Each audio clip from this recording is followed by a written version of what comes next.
This is Dominique Wilkins. Hey, this is Sean Kemp. This is Gary Payton. Hey, this is Pau Gasol. NBA fans, what's up? This is Vince Carter here. Hey, what's up? This is Matt Barnes. If you're an old school NBA fan like I am, make sure you check out the Basketball Time Machine with my man Sean David.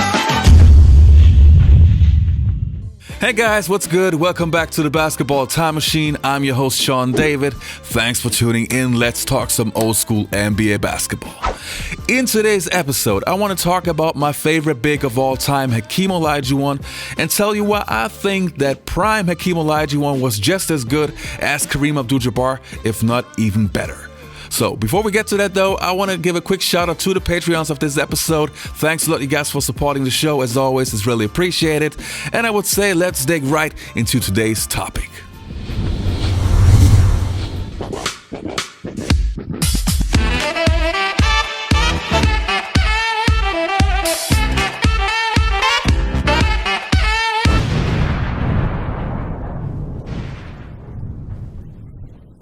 Alright you guys, before you say I'm crazy, do me a favor and hear me out and watch the video to the end. Now let's start with the comparisons. And the first category that I want to talk about is the Goto Move. Now both Hakeem Olajuwon and Kareem Abdul Jabbar had two of the most iconic moves of all time. Kareem's skyhook is even considered to be the most deadliest weapon in NBA history. And rightfully so. I think no player in NBA history scored as many points on the same move as Kareem Abdul Jabbar did.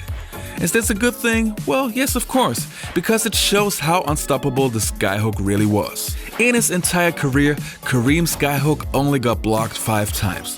Just to think that he probably took like 20,000 skyhooks in his entire career and got rejected only 5 times, I mean, that's just crazy. With Hakeem Olajuwon, it was a little bit different. The Dream Shake was not always the same move. It was more flexible and just as beautiful. As a defender, you always knew what would come, but you could not predict how Hakeem Olajuwon would get you. To me, as a basketball fan, the Dream Shake was always one of my favorite moves to watch, simply because it showed you how helpless the defender really was. Now it's hard to say which move was better, but since I have to make a choice, I would still give the nod to Kareem, since the skyhook helped Kareem to play 20 years in the NBA, and there was a reason why Kareem was so effective. Hook shot isn't really popular in today's game because the players coming up, they've watched film of Dr. J and Michael Jordan, and that's how they want to play. Kareem with the skyhook. Chicago found Kareem Abdul Jabbar virtually unstoppable. That takes care of that. And you know it's coming. 11 points now. You know what he's going to do. You know, he's going to give you a little shoulder or whatever, but he's going to that skyhook. And I don't know if there's ever a play or a shot in the history of the game that that scored 1 as many points, and 2 was just, you couldn't guard. You couldn't guard it. And the next category is the overall offensive skill set.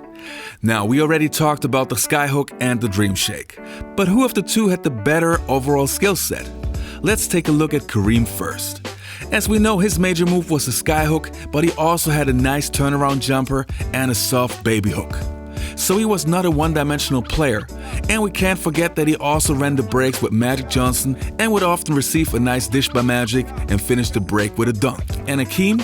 Well, Hakeem was more like a Swiss Army knife. He had hundreds of moves. If it was the turnaround jumper, the fadeaway jumper, a shimmy here, a shimmy there, Olajuwon's arsenal was countless. He could also face you up and attack you head on. So this category has to go to Olajuwon because I would say Hakeem was the best post player ever, followed by Kevin McHale and Michael Jordan.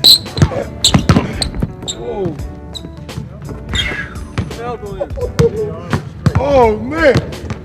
You got a camera? Dream Shake is, you will see the guy go the opposite way. Basically. I mean, that's one of the things I enjoy the most, when you fake the guy and you finish.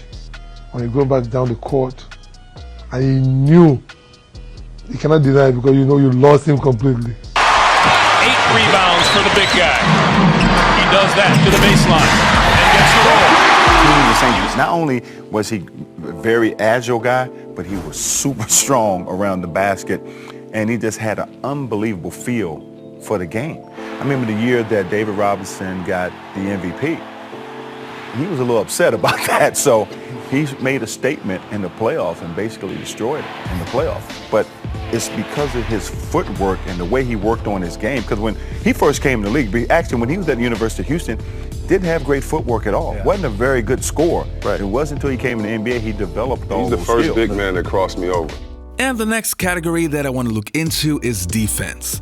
The one thing that probably not too many fans know is that Kareem Abdul Jabbar was also a great defender.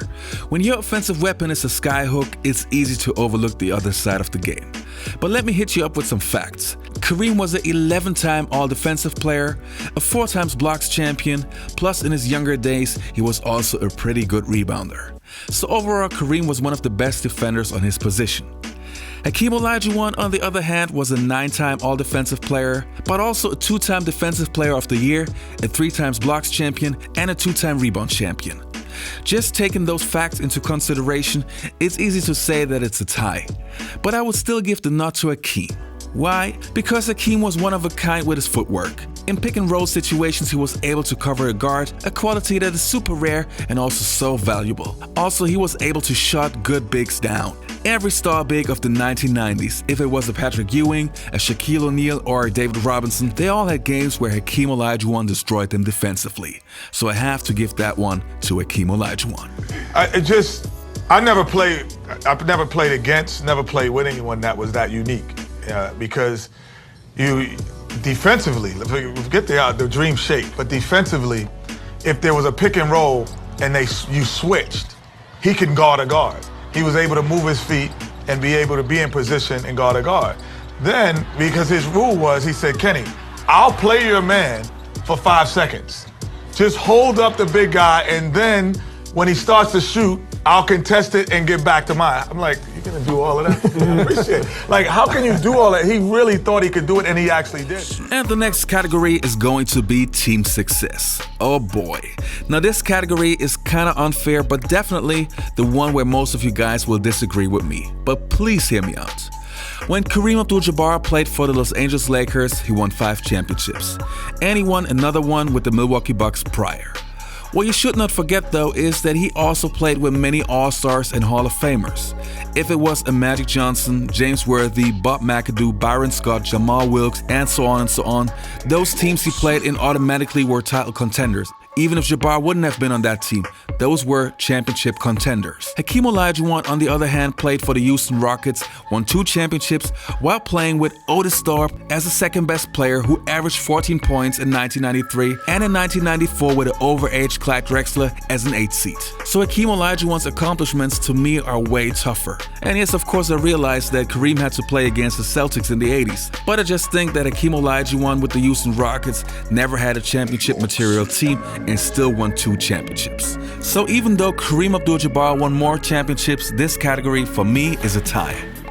And the last section that I want to talk about is the head-to-head matchups. Well, I have to be honest, this category is pretty difficult because when Olajuwon and Jabbar played each other, Olajuwon was not in his prime yet and Jabbar was heading towards the end of his career. But the one thing that was pretty obvious right from the get-go was that when they played each other, Kareem had problems guarding Olajuwon. Hakeem was lightning fast, and even though his postgame was not as advanced as it was in the 1990s, it was good enough to give Jabbar a serious headache. This was also very easy to see in the 1985 conference finals between the Lakers and the Rockets. Olajuwon dominated Jabbar when they played each other. When we take a look at their overall numbers of their matchups, you will see what I mean. Now, Olajuwon and Jabbar played a total of 23 games against each other, and when it comes to the points department, they were pretty even. Turnovers basically the same, but in block shots, steals, and rebounds, Olajuwon clearly was the better player. But because of the fact that Jabbar was at the end of his career, I will still give this category a tie. Now I know that many people consider Kareem Abdul Jabbar to be the best big, and some even say that he's the best player ever.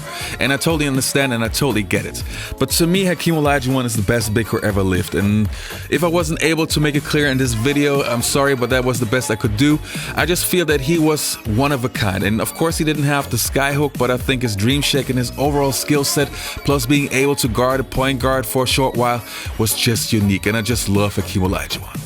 So that's it. Alright you guys, that was it for today's episode. I hope you enjoyed the content. See you next time on the Basketball Time Machine.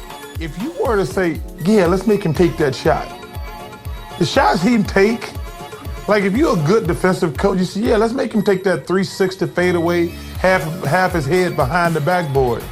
Like, that's the shots he shoot. Like, we played them in 2 memorable 7-game series, and I'm sitting there looking at tape, and I'm like, homeboy just did a 360. Half his head is behind the backboard. The only thing on the outside of the backboard on the court is the ball. The rest of them, I don't even know if he can see the rim. But it's the most amazing thing, the shots he takes.